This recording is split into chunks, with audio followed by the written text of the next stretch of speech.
Salut à toi, nous sommes Marie et Julien, experts comptables et moralistes, banquiers d'affaires et surtout investisseurs. Nous te souhaitons la bienvenue dans ce nouvel épisode de Kick le Boomer Dream, un podcast où on parle d'investissement, de finances personnelles et d'entrepreneuriat en détente et dans la bonne humeur, avec un objectif, te permettre de nous suivre dans la quête de sortir de la rat race et de prendre ton destin en main. Grâce à nos expériences pro et à notre vie d'investisseur, nous te donnons les conseils qui nous ont permis d'avancer dans la construction d'un patrimoine immobilier et financier, principalement cryptoactif. Chaque semaine, nous abordons un sujet en le vulgarisant au maximum pour qu'il soit le plus intéressant. Nous recevons un invité par mois avec un parcours inspirant et une expertise différente sur de nouveaux sujets. Si tu apprécies notre podcast, je t'invite à t'abonner sur ta plateforme d'écoute, à nous laisser une note 5 étoiles et à partager cet épisode et ce podcast à 2 personnes de ton entourage pour nous aider à le faire grandir. Je te laisse tout de suite avec l'épisode et je te souhaite une très bonne journée. Bonjour à tous, bienvenue dans ce nouvel épisode. Bonjour à tous. On est content de vous retrouver cette semaine. Normalement, quand vous écouterez cet épisode, on sera mariés religieusement. Du coup, exactement. On aura eu un très gros week-end, on aura la gueule de bois à fond, on sera fatigué, mais on sera heureux. C'est le plus important. C'est vrai. On espère que vous allez bien. Cette semaine, petit épisode sur la transmission, parce qu'on nous l'a demandé et parce que je sais plus quand, je pense que c'était il y a 2 semaines, tu m'avais transféré un truc à la banque. Grosse anecdote dont on parlera dans l'épisode qui est génial. Et j'étais choc-barre de la fiscalité que les enfants ont payée sur ce cas-là, donc ça nous permet de faire un épisode là-dessus et pourquoi c'est important de préparer sa transmission. Du coup voilà, il me semble aussi qu'on avait déjà fait un épisode sur on l'avait en fait, on n'avait pas fait un épisode dédié, on en avait vaguement évoqué dans l'épisode l'argent famille. Ah oui, voilà, c'était ça. Mais là, du coup, comme ça vous fait... invite à écouter d'ailleurs. Et puis ça fait un petit moment qu'on n'a pas fait un épisode un peu plus technique, on s'est dit allez, ça vaut le coup, on nous l'a un petit peu demandé, ça faisait partie un peu. On s'échauffe pour la fin d'année. Ouais, c'est exactement ça. C'est si vous voulez des sujets tabous à Noël, franchement, cet épisode est pour vous. Tu vois, c'est le moment de demander à mamie qu'est-ce qu'elle a prévu dans son testament. Vous aurez toutes les clés pour amener le sujet de manière douce et passer un bon réveillon. Exactement. Boum anecdote cette semaine. On se fait ratassiner. Vraiment. En ce moment, c'est un peu chaud. Si vous voulez, ça fait plusieurs épisodes qu'on le tease, mais on s'était dit qu'on fera un gros épisode des pires galères de l'année 2024. C'est pas fini, donc, en fait, on va vous faire une série de nos pires problèmes de l'année 2024 parce qu'en fait, ça tiendra pas dans un épisode. Faut relativiser un petit peu. Ouais. Ça a des problèmes qui arrivent parce qu'on a beaucoup aussi des biens maintenant et que c'est des choses, bon. Vous verrez, ça peut arriver à tout le monde. En fait, c'est la faute à pas de chance. Puis tu vois, moi, j'ai un petit peu réfléchi. C'est toujours quand t'as, je parle vraiment avec de l'humilité, mais je vois pas comment on trouve un autre mot. Mais je veux dire, quand tu réussis un petit peu dans quelque chose, en fait, t'as toujours une part de chance des opportunités qui sont présentées à toi que t'as su saisir, tu vois, en mode, je sais pas, t'as fait un bon investissement, certes, c'est pas que de la chance parce que tu l'as saisi, c'est toi qui as fait l'action, mais je veux dire, il y a un moment donné, quand vous voyez une super affaire sur le bon coin, bah, c'est un peu du hasard qu'à ce moment-là, vous êtes connecté, que vous la voyez, tu vois. Ouais. Et je me dis qu'on a quand même beaucoup de chance les 6 dernières années, voire les 7 dernières années, sur quasiment tous nos investissements, mais si on a eu des galères, hein, vous le savez. Mais là, c'est vrai que cette année, on a eu un espèce de retour de bâton. Je pense que la vie nous a dit, ok, vous voulez arrêter votre taf au 31/12, va falloir transpirer un peu avant. Et là, on transpire depuis bien trop longtemps. Faut relativiser. En vrai, on réouvre le wallet crypto et ça va déjà beaucoup mieux. Ouais, c'est en fait là si vous voulez, il y a beaucoup de personnes qui m'ont un petit peu qui nous ont un peu niqué financièrement notre année, mais il y en a une qui l'a rattrapé, c'est Trump, donc merci Donald. Je sais que ça va dire. Qu'est-ce qui s'est passé cette semaine? Putain, juste c'est ta dernière semaine au... Ouais, mais là on dire le nom de la banque, mais c'est... on le dira l'an prochain, on attend juste que je sois plus en contrat avec eux. Du coup, ouais, ça va être ma dernière semaine de taf, et en fait, c'est du grand n'importe quoi. C'est-à-dire que, si vous voulez, moi en vrai, j'étais parti, parce que vous savez, dans cet épisode... On s'attendait à rien, on n'est pas déçus, tu vois, quand même. Ouais, mais c'est exactement ça, parce qu'en plus, on s'est toujours dit, enfin, moi je me suis dit, même si on prend beaucoup de temps en télétravail pour faire nos opérations et que bon, on lève le pied depuis longtemps parce qu'on sait qu'on va partir, j'ai toujours fait les choses carrées. Je veux dire, j'ai pas voulu laisser des dossiers en vrac. C'est bien de partir propre. Ouais, voilà. En vrai, les gens apprécient. Exactement. Et en fait, j'ai dit à mon manager, je te fais tout propre jusqu'à mon dernier jour, mais il va falloir me trouver un successeur et ça serait bien que on puisse faire ce qu'on appelle un tuilage dans le jargon, c'est-à-dire qu'en coup, je lui présente mon portefeuille, les clients et compagnie. Du coup, là, cette semaine, je vais rencontrer des clients pour leur présenter mon successeur et je n'ai pas de successeur. Et oui. Du coup, c'est génial. Je vais me prendre tout rendez-vous. Je vais avoir l'air d'un gros abruti. Du coup, je vais être là. Bon, c'est la dernière fois qu'on se voit. Et le client, il va me dire, et votre succession? Je vais être là. En fait, il y en a pas. Je mettrai le mail de ton manager. Au moins, ça leur apprendra un peu parce que moi, je suis dans le même cas. Du coup, moi, j'ai même pas dit que je partais parce qu'en fait, j'ai toujours pas de remplaçant. Et no joke, pour avoir ma rupture conventionnelle, je devais du coup prendre 1 semaine et demie de sans solde pour que mes patrons puissent s'y retrouver financièrement. Bref, passons. Et surtout, il me faut monter à Paris. Mes derniers jours de travail, je monte à Paris pour une cliente parce qu'en fait, ils ont toujours personne. Donc, la pire passation du siècle, quoi. Donc, je comprends que c'est un peu compliqué, mais c'est bientôt la fin, c'est sûr. Ouais, voilà, mais bon, c'est pour vous dire à quel point ces boîtes-là tournent bizarrement parce que, genre, il y a plein de gens qui font des abandons de poste, son arrêt maladie, etc. Donc, en général, quand tu pars dans des jobs où t'as de la clientèle, souvent, la clientèle souffre un peu et en fait, elle est pas contente. Et nous, dans le cas où on aurait pu faire ça propre et en bonne entente, en fait, ils ont pas fait ce qu'il faut pour qu'on ait un successeur à temps. Donc, on va se retrouver exactement dans la même position. On est en tant que client vis-à-vis de d'autres boîtes où on se retrouve aussi sans conseiller ou sans interlocuteur. Enfin, c'est génial. On se dit que ce pays tourne de moins en moins bien au niveau des entreprises ou que tout le monde s'en fout, je sais pas, j'arrive pas à trouver peut-être un peu des deux. Sinon, cette semaine, t'as fait un rendez-vous chez un avocat. Ouais. C'est vrai qu'on les enchaîne entre les avocats et les huissiers. Là, c'est simple, on est en contact avec 3 études d'huissiers et 2 cabinets d'avocats pour des sujets divers de nos investissements.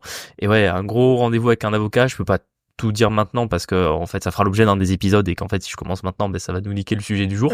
Et ouais, ça a été un bon rendez-vous, il nous a sorti des bonnes solutions, il m'a montré qu'en fait c'est le deuxième avocat qu'on voit pour ce cas-là et que le premier nous avait conseillé des conseils de merde. Donc comme quoi même quand la personne est avocat sauf que le premier c'est un avocat qui est super connu. Ouais, qui est connu et réputé, mais bon, il nous a pas bien conseillé, ça arrive. Du coup, ça fait un petit peu chier parce que ça complique pas mal la situation. Et en plus, là, il va nous envoyer le devis pour qu'il puisse nous accompagner. On sera à 5000 balles d'honoraires. Alors, on n'est plus à ça après cette année. Mais bon, là, j'avoue que quand j'ai reçu le mail hier matin, je suis en mode, bon, alors on va voir déjà ce que prend en compte l'assurance et après on verra. Ouais. Non, moi, ce que j'en retiens, c'est qu'en fait, il faut trouver une solution et chouiner, ça sert à rien, en fait, faut avancer. Là, faut avancer, en fait, tant pis, effectivement, c'est pas juste, c'est machin, mais bon, en fait, on est coincé, donc il faut se sortir de là et il faut trouver une solution. Mais c'est bien, ça me fait progresser. Là, on avait tellement de trucs à gérer, j'avais la tête pleine, j'ai fait un grand tableau avec des cases pour tu me mets la pression quand tu me partages des trucs. Et genre je l'appelais liste des merdes en cours, tu vois. Et au moins ça me fait avancer mes petites cases quand il y a des rendez-vous comme ça. Donc bon, j'essaie de retrouver du positif dans toutes ces histoires. Il pollue le drive. Exactement. T'as fait un devis. Ouais. Cette semaine, t'as pas mal bougé toi cette semaine. Ouais, cette semaine j'ai pas arrêté, j'ai fait un nombre d'heures de bagnole incroyable et lundi, la semaine avait bien commencé à 9h lundi, j'étais déjà sur un de nos chantiers pour faire des devis avec des artisans. Je suis reparti sur le devis classique, je pense que je l'aurai début de la semaine qui arrive et j'espère qu'ils seront pas chers parce qu'ils ont l'air de bien bosser. Donc c'est un chantier qu'on veut surtout que ça aille vite. Je l'avoue, je vais pas forcément être ultra regardant à l'euro près sur les lignes qu'ils vont me mettre, mais surtout je veux que ça soit terminé avant fin décembre parce que c'est sur notre projet où on fait 10 bureaux dans une ville pas loin de chez nous et j'ai besoin que ça soit prêt au 1er janvier parce que j'ai déjà trouvé 4 locataires sur 10. Donc ouais. On vend la charrette avant les bœufs. Exactement. En fait, si vous voulez, j'ai déjà trouvé des locataires, mais les bureaux sont pas encore prêts. Donc, j'espère surtout, là, on est, quand on enregistre, on est le 1er décembre, ils ont 1 mois pour me finir le chantier. Ouais. On a signé chez le notaire cette semaine. Oui, c'est vrai. Enfin, c'est pas écrit dans la liste, mais je viens de m'en rappeler. C'est vrai, une de nos dernières OP de l'année. On est trop contents. On a galéré un petit peu pour la signer, celle-là. Julien a insisté pour faire, même si j'étais pas du tout chaud. Et une super OP, que ce soit en termes patrimonial ou en termes de revenus. Maintenant, le seul truc qui est un petit peu chiant, c'est qu'on doit la louer et que pour l'instant, on n'a pas encore trouvé de locataire parce que, en fait, le mois de décembre, c'est pas moi qui s'y prête pour trouver des locataires, que ce soit dans l'habitation ou là, en l'occurrence, c'est du commercial. Et c'est le moment de secouer tous les agents immobiliers pour qu'ils voient un peu leur réseau. Il y a toujours quelqu'un qui cherche, hein, donc on espère qu'on va trouver. Et en vrai, si on loue, parce que si on est sur un loyer à 2900 € par mois, si on le loue avant la fin du mois de décembre et que du coup en plus on rentre le dépôt de garantie qui sera de quasiment 6000 balles, ça nous remettra bien à flot financièrement et du coup on croise fort les doigts. Croisez les doigts pour nous. Exactement. D'ailleurs aussi pour cette vente, c'est partie des choses, on signe le vendredi. Du coup, le matin, j'ai rendez-vous pour aller faire la visite pré-vente, en gros. Et le jeudi, la banque, elle appelle, elle dit « Au fait, pour assurer le bien, c'est non. » Oui, mais il faut que je précise, en fait, c'est l'assurance P&O. C'est-à-dire que, en fait, on joue le jeu avec la banque, ils ont été sympas, ils nous ont fait un taux pas trop dégueulasse, ils ont fait le dossier assez vite. Je crois dans l'épisode d'avant, on avait dit qu'on avait eu le crédit. Ouais. Et du coup, moi, je joue le jeu, ils me proposent la P&O, je dis, allez, c'est bon, je la prends chez vous, ils nous font un devis à 37 € par mois. Donc, qui était vraiment pas cher. J'ai dit, allez, c'est bon, je vous prends la P&O.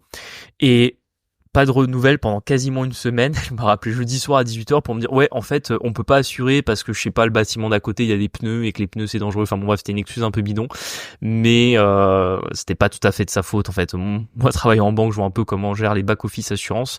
Des fois vous tombez sur des gens un peu neuneux et visiblement là encore une fois on a peu de chance et du coup elle nous a rappelé jeudi soir pour nous dire qu'en vrai ils nous assuraient pas et on a dû trouver du coup une assurance dans la journée et c'est toujours un peu désagréable parce que du coup vous êtes en mauvaise posture pour négocier le prix. On a dû retourner voir un de nos courtiers d'assurance dont on essaie de se débarrasser. Donc voilà. Ouais. C'est vrai que j'avais oublié de le noter dans les anecdotes. Ouais. Parce que du coup, il fallait trouver une assurance entre 9h et 15h. Ouais. Parce que si vous voulez, tout le monde m'a dit non mais ça peut attendre lundi. J'étais là, Ouais. bah en fait si le bâtiment il brûle dans le week-end, on n'est pas bien donc non. Ouais, c'est dans le Un bâtiment à 300 000 €, j'étais là, franchement non. Pourquoi est-ce qu'on fait un épisode sur la succession ? Je pense que déjà, faut rappeler qu'en France, les droits de succession sont excessivement chers. D'ailleurs, je pense que alors je sais pas comment ça se passe, mais c'est vrai que moi, les cas que j'ai eu autour de moi, généralement, les gens gardent pas les biens.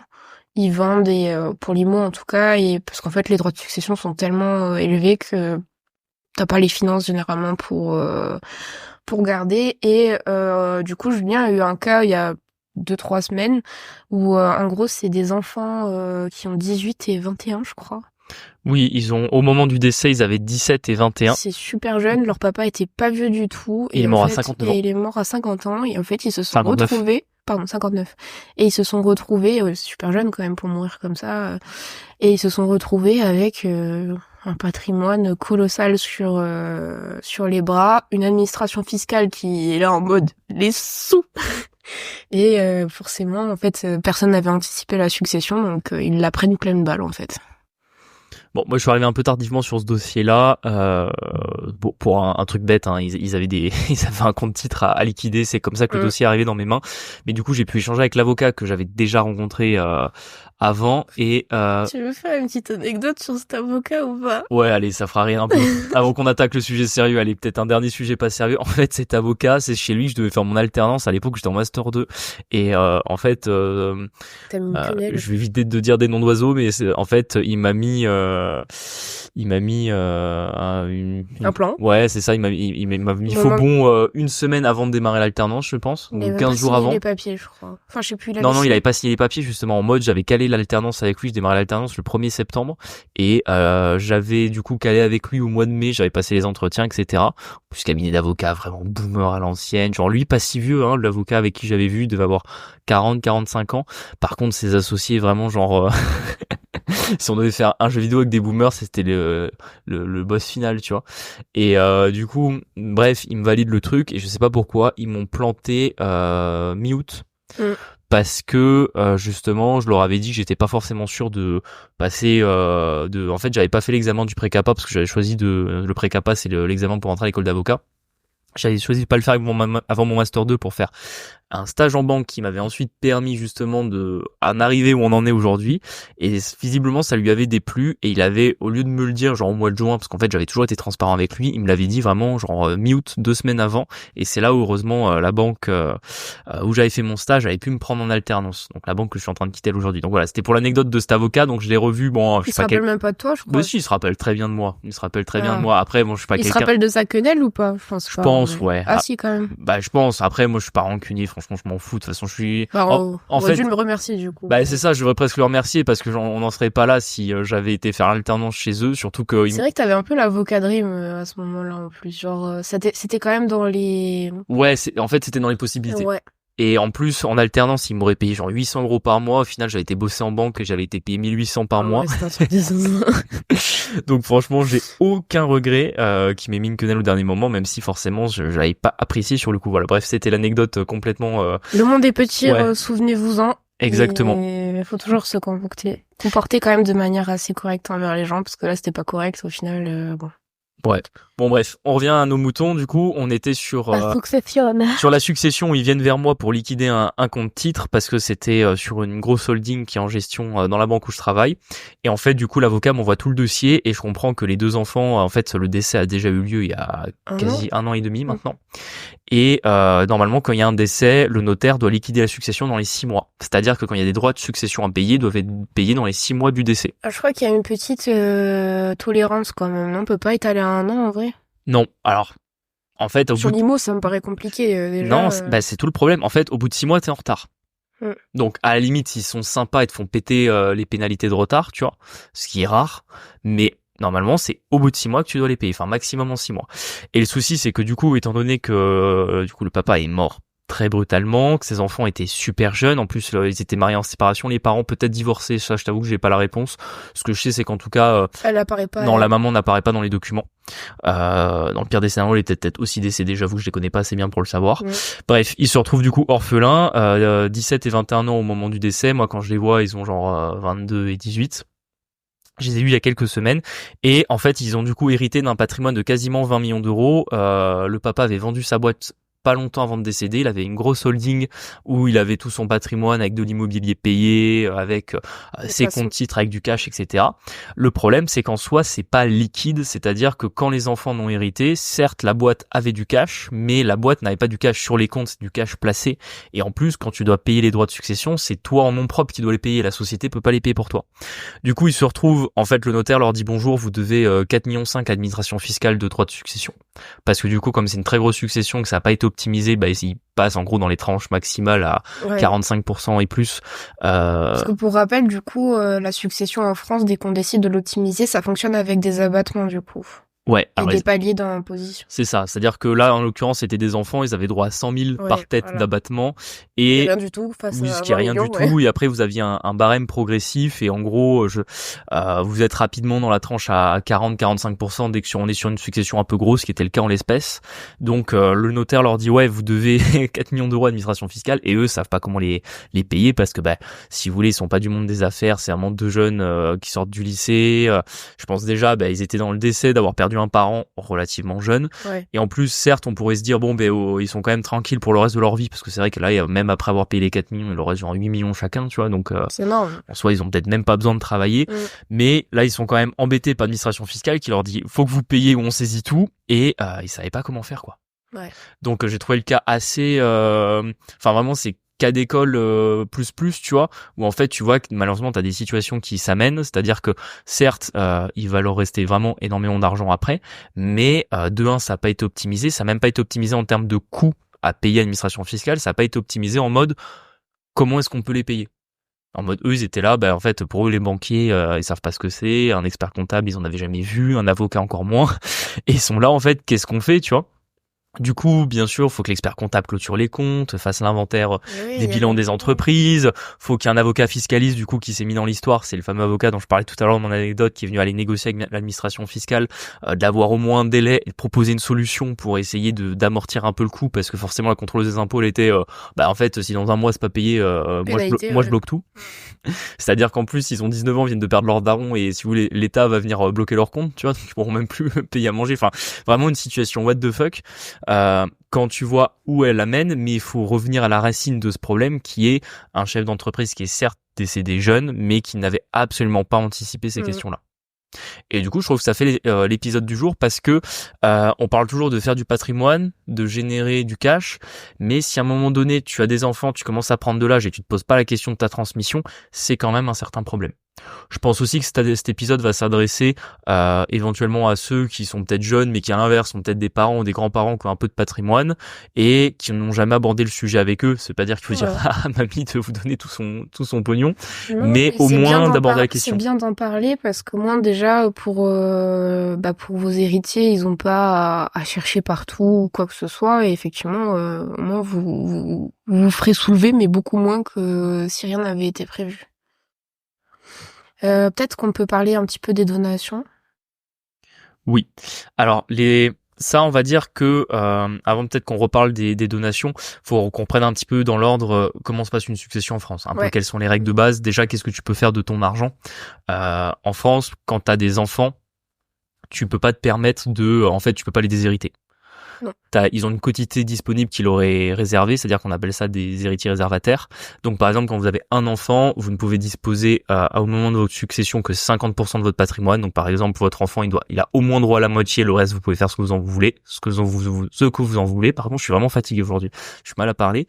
Quand vous en avez deux, ils ont droit à un tiers chacun au minimum, et le tiers restant, vous pouvez faire ce que vous voulez. Et à partir du moment où vous en avez 4 ou plus, ils ont droit à se partager 3/4 sur lesquels vous ne pourrez pas faire ce que vous voulez, et le quart restant, vous pouvez le donner à votre cousin, à vos neveux, à la SPA si ça vous fait plaisir. Donc voilà, ça déjà c'est des choses importantes à garder en France, on ne peut pas déshériter. Totalement. Et quand du coup t'es marié, comment ça se passe? Alors quand t'es marié, c'est un peu différent, c'est-à-dire que quand t'es marié, si t'as pas d'enfant, ton héritier, ça devient ton époux, et encore c'est pas un héritier réservataire. Donc en fait, tu peux très bien être marié et au moment de ton décès décider de tout donner à ta sœur, par exemple. Donc ça, c'est quelque chose qui est possible. Et en revanche, quand tu décèdes, tu peux faire un peu des mécanismes de donation dernier vivant, donc donner, on va dire, une partie de ton patrimoine à ta femme.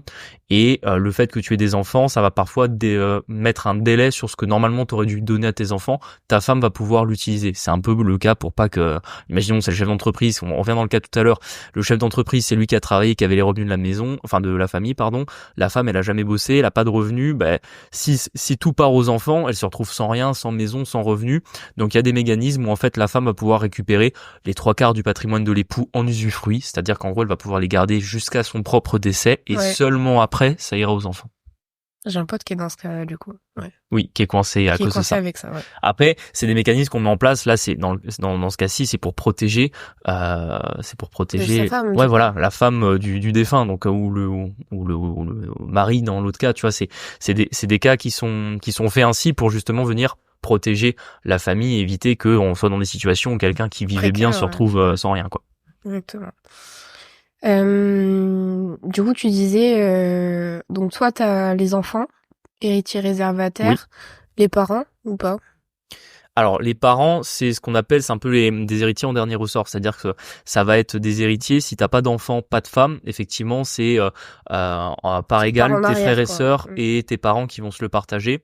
Ou alors, de toute façon, à partir du moment où t'as pas d'enfants, tu peux décider un peu de faire un testament et de donner ton patrimoine à qui tu veux.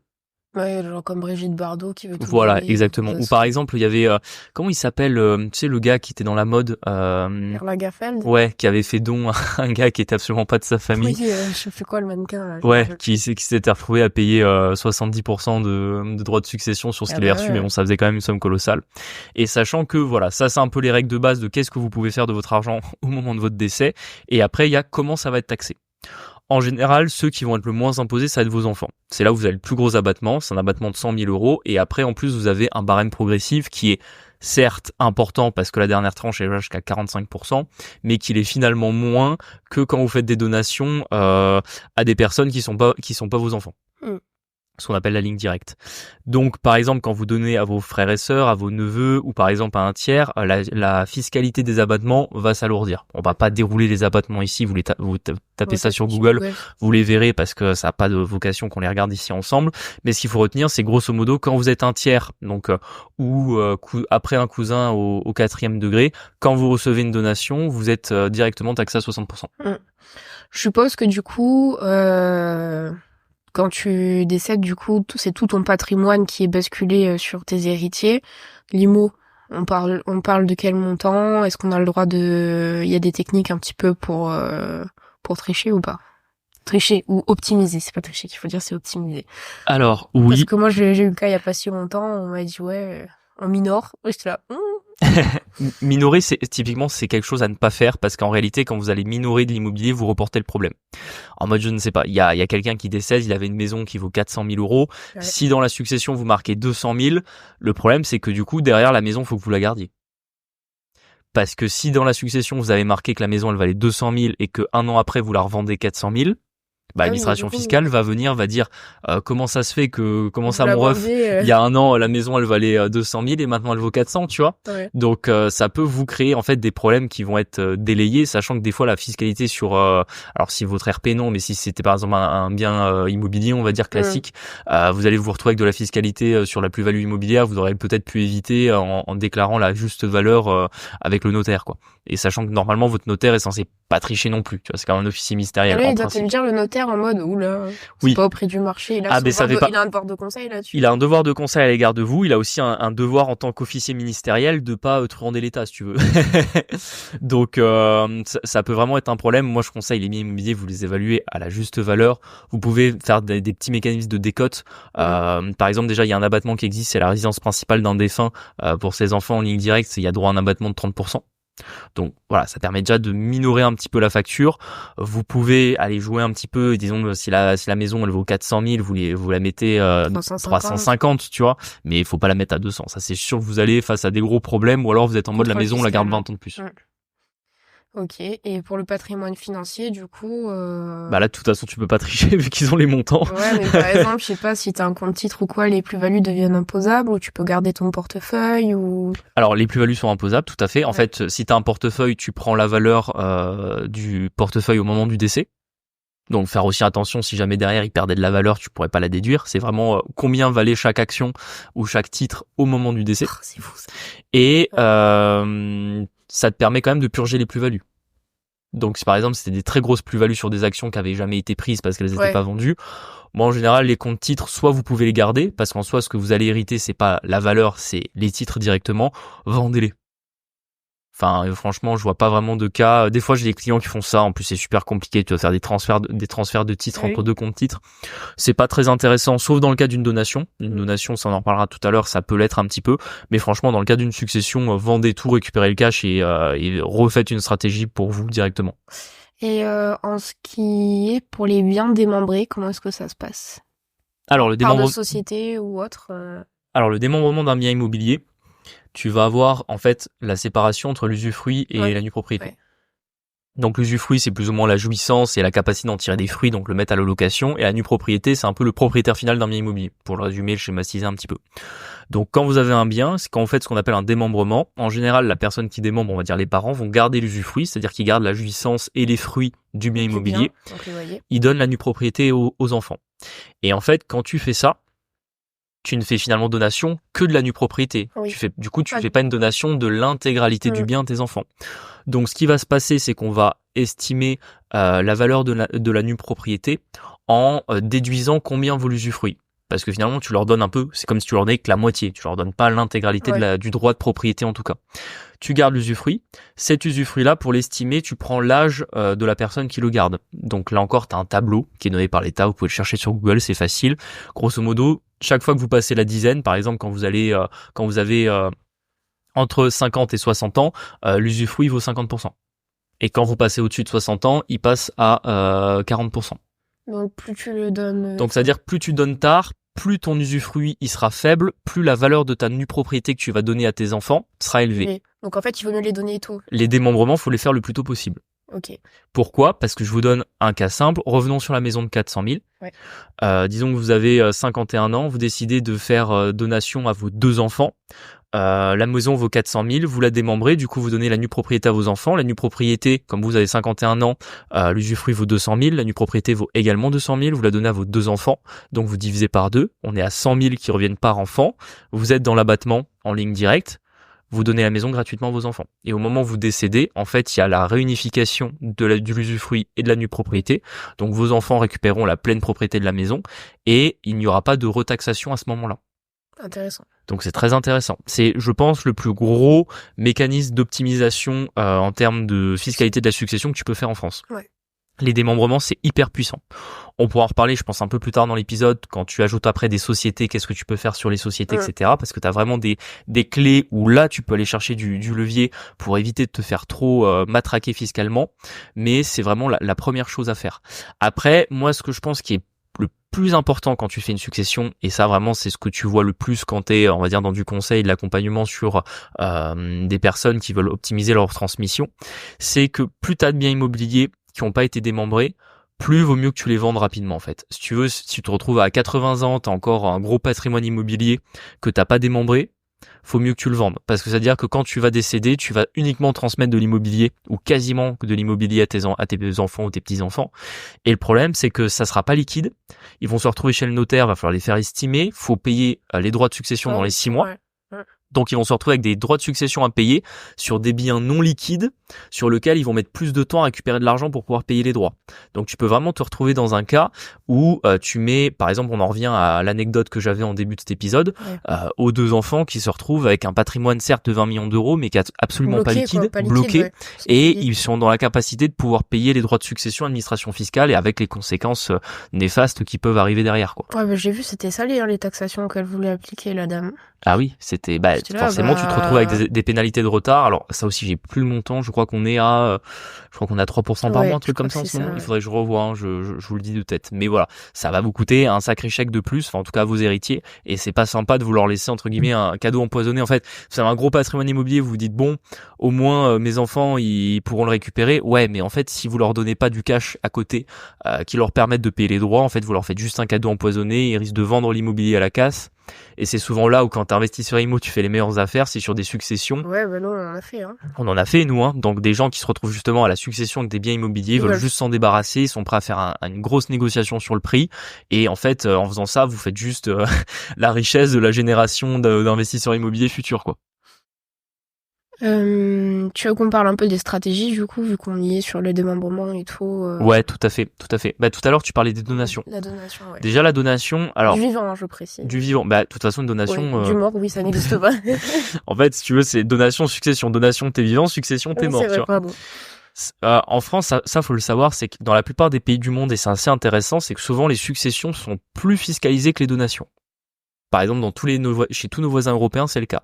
Pourquoi ? C'est pour encourager les personnes qui ont le plus de patrimoine, donc souvent les personnes âgées, les boomers, à transmettre plus rapidement à la génération d'avant, qui va du coup plus facilement faire circuler l'argent et mieux l'employer, en fait.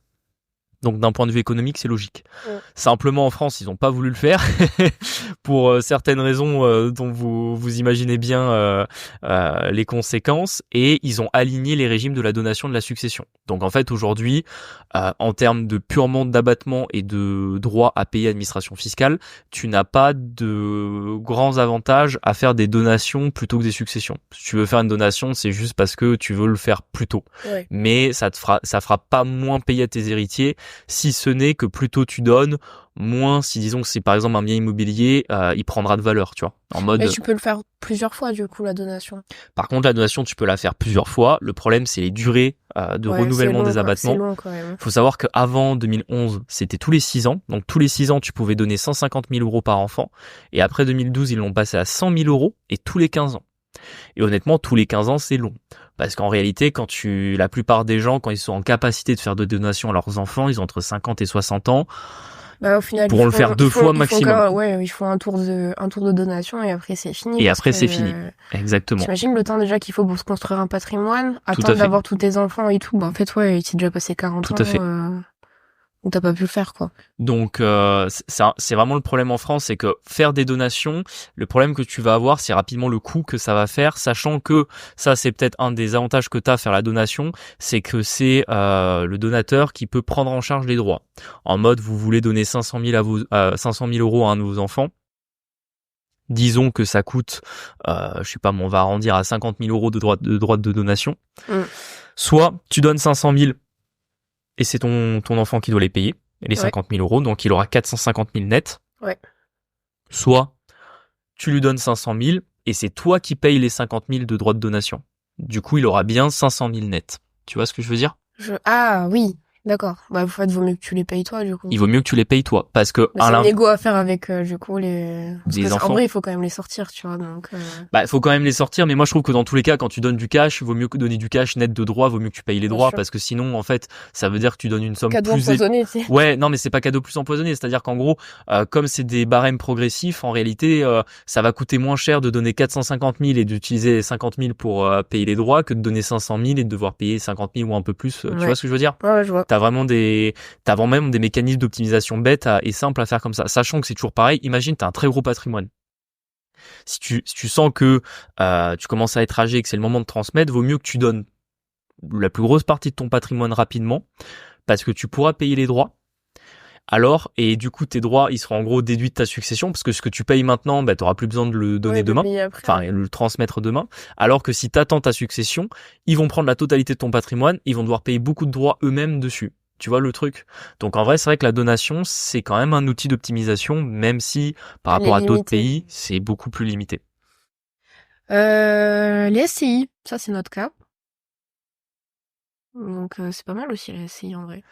Alors les SCI, c'est particulier. C'est-à-dire que, tu vois, souvent les gens me disent « Ouais, la SCI, ça permet de payer moins d'impôts. » Alors, de quel impôt tu parles? Ouais.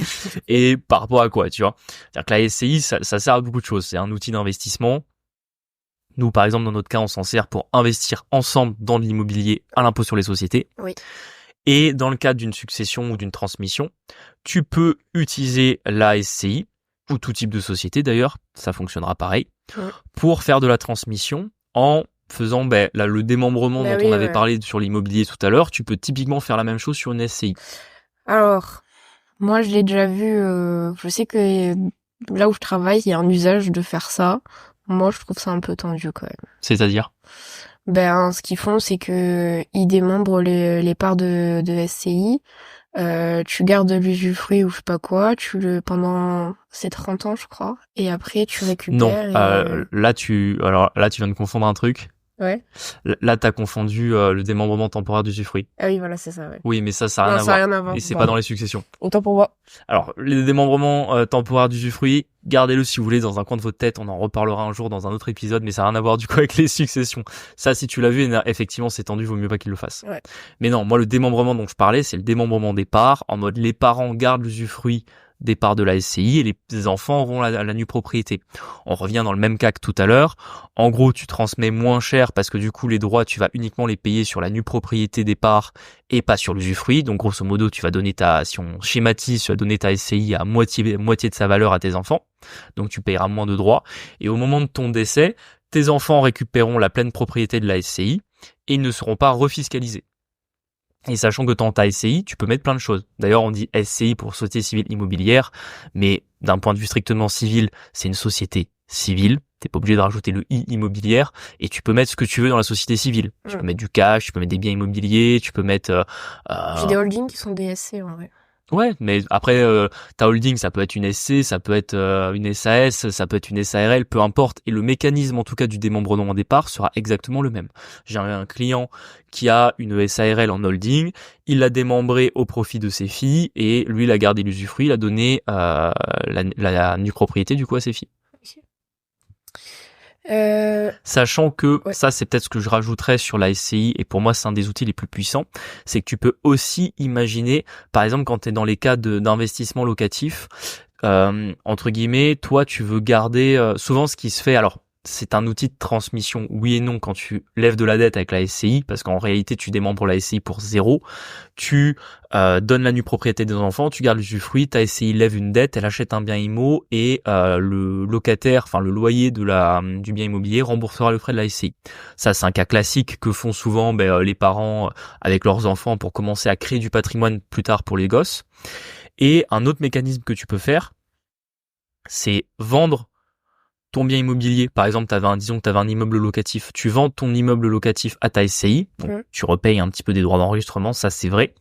Ta SCI, elle te doit le prix de vente, et en fait ton prix de vente, tu le laisses en compte courant d'associé de ta SCI, et du coup, peut-être jusqu'à la fin de ta vie, tu vas récupérer les loyers à l'intérieur de la SCI sans impôt, par le biais de ton compte courant d'associé, sachant que tes enfants auront déjà récupéré la nue propriété.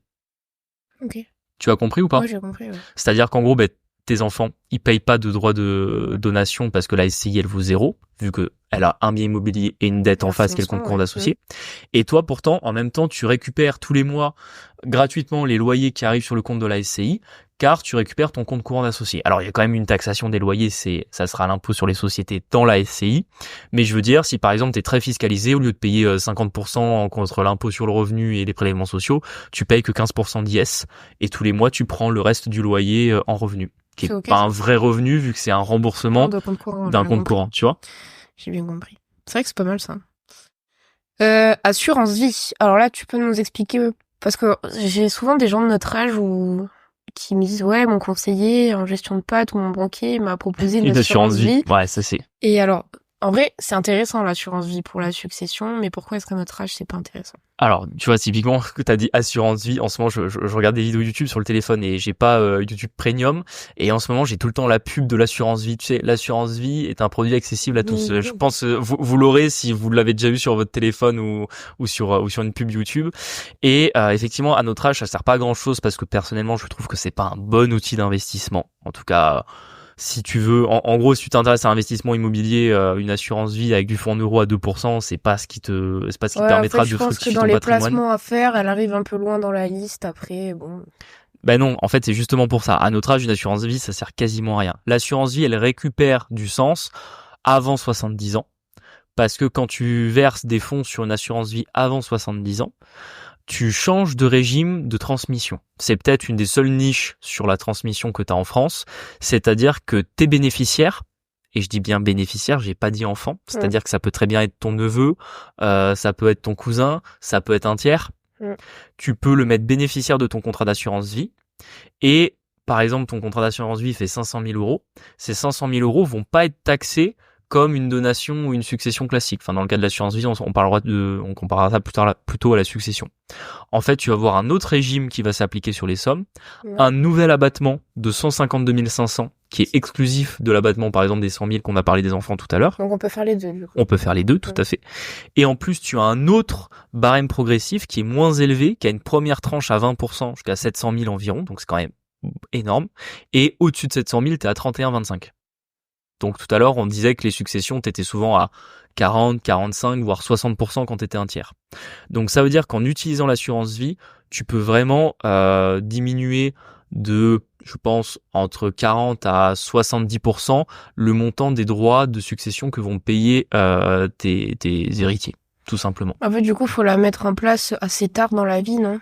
Sachant que t'es quand même limité avec les 70 ans. Tout à fait. C'est-à-dire qu'en tout cas, en l'existence actuelle du régime, moi, ce que je conseille, c'est qu'en général, ouais, on va dire que quand, de toute façon, 60 ans, c'est peut-être même encore un peu tôt. En fait, tu peux le faire jusqu'à ton anniversaire des 70 ans. Donc, tu peux le faire jusqu'à 69 ans en soi, tu vois. Donc, moi, je dirais, c'est qu'entre 65 et 69 ans, faut commencer à liquider les biens immo, mettre le maximum de cash que tu peux sur les assurances vie. Et là, par contre, tu fais un énorme cadeau, à tes héritiers qui paieront beaucoup moins de droits de succession. Et toi, ça permet aussi de pas se démunir de l'argent. Parce qu'au final, toi, ton assurance vie, si t'as besoin de dépenser l'argent pour, vivre ta retraite, X ou Y, aider un proche ou payer tes frais médicaux, tu peux. Donc en fait, c'est un gros outil, et moi vraiment l'assurance vie, je le vois comme gros outil patrimonial de ce point de vue-là sur la transmission, et pas comme un outil financier ou un outil fiscal, parce que aujourd'hui ça l'est pas vraiment. En tout cas, l'environnement financier que tu peux avoir dans l'assurance vie est pas incroyable, et d'un point de vue fiscal, c'est beaucoup moins une niche que ça l'était il y a 10 ans, par exemple, parce qu'ils ont rechangé plusieurs fois le régime. Voilà, c'est que ça a été adapté. Donc si votre conseiller vous propose une assurance vie, vous dites non. Un des derniers trucs pour optimiser tout ça, alors il est compliqué, mais on peut peut-être expliquer les grands principes, c'est le pacte du treuil. Ouais, alors on va pas rentrer trop dans le détail dans cet épisode. On n'a pas préparé le diapo, tu sais. Ouais, c'est ça, parce que sinon on va perdre tout le monde, mais grosso modo, retenez que si vous êtes chef d'entreprise et que vous avez une grosse boîte qui est très valorisée, vous avez l'opportunité de la transmettre à moindre coût à vos héritiers avec un régime spécial qu'on appelle le pacte du treuil, où vous pouvez avoir jusqu'à une réduction de 75% de la base taxable de la valeur de votre entreprise. Plus derrière, tu peux en plus avoir une réduction de 50% des droits de donation, de succession.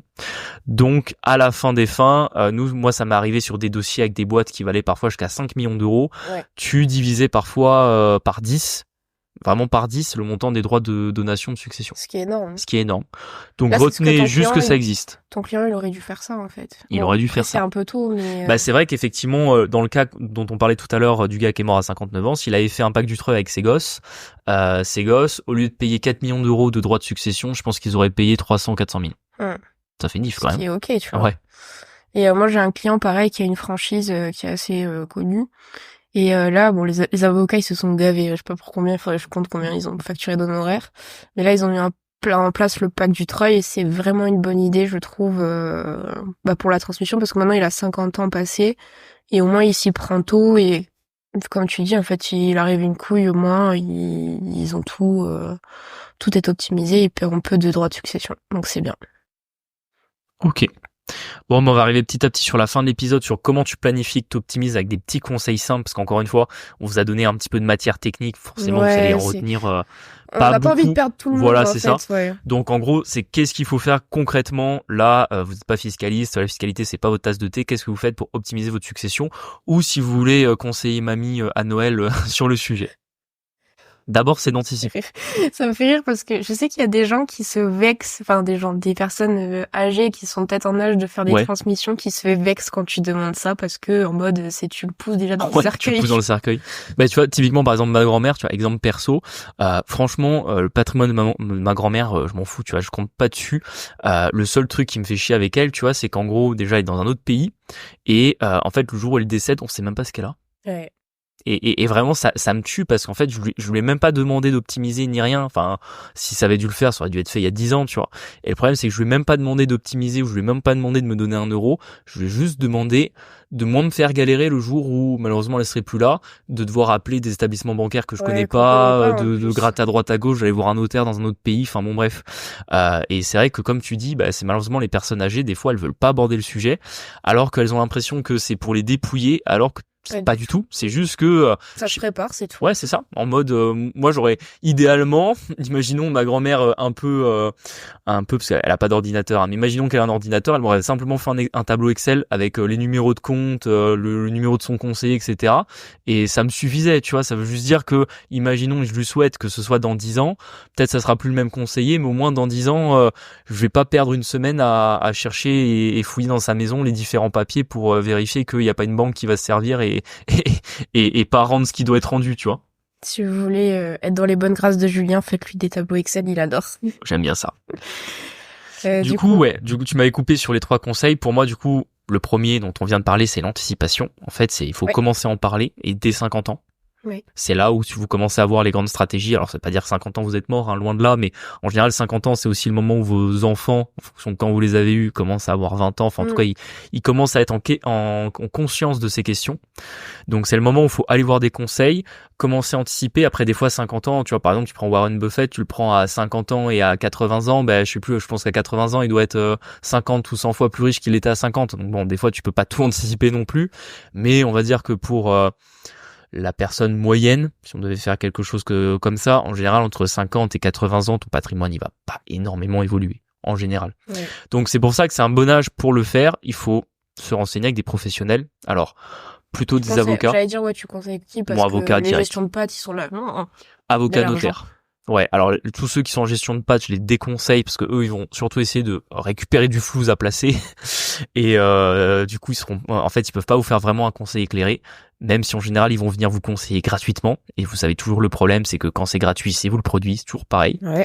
Donc allez plutôt, même si ça coûte, faire des rendez-vous avec un avocat, un notaire. Et lui pourra du coup vous faire simplement un tableau de votre patrimoine et en fonction de votre situation familiale de vous conseiller un petit peu au mieux par rapport à ça. Je sais pas ce que toi t'en penses. Non, je trouve que c'est une bonne idée, ouais. Le notaire, l'avocat, quitte à mettre un peu de frais dedans, mais au moins vous êtes éclairé, vous savez et c'est optimisé quoi. C'est ça. Et moi je garderais de quand même adopter une vision familiale et stratégique, moi ça me paraît pas mal, et ça va surtout être dans le sens de si vous avez un patrimoine qui est pas équilibré avec beaucoup d'immobilier et peu de cash, quand vous commencez à avoir 60, 70 ans, commencez à liquider l'immobilier et essayez qu'au moment de votre décès, vous ayez le maximum de cash. De 1, vous aurez moins de problèmes à gérer pour les dernières années de votre vie et on est bien placé pour ça en ce moment dans l'IMO. Et c'est surtout que au moins quand vos héritiers récupéreront votre patrimoine, ils auront du cash et s'il y a des impôts à payer, ils seront pas en galère pour les payer. Et nous, par exemple, pour notre cas, tu dirais qu'on ferait comment? Donc, pour l'instant, on a 27 ans, on n'a pas d'enfants, mais par contre, on a beaucoup d'IMO. Ouais, honnêtement, je t'appliquerai ce dernier conseil. C'est-à-dire que moi, honnêtement, la succession, pour l'instant, j'y pense pas. Je pense que j'y penserai dans 20 ou 30 ans.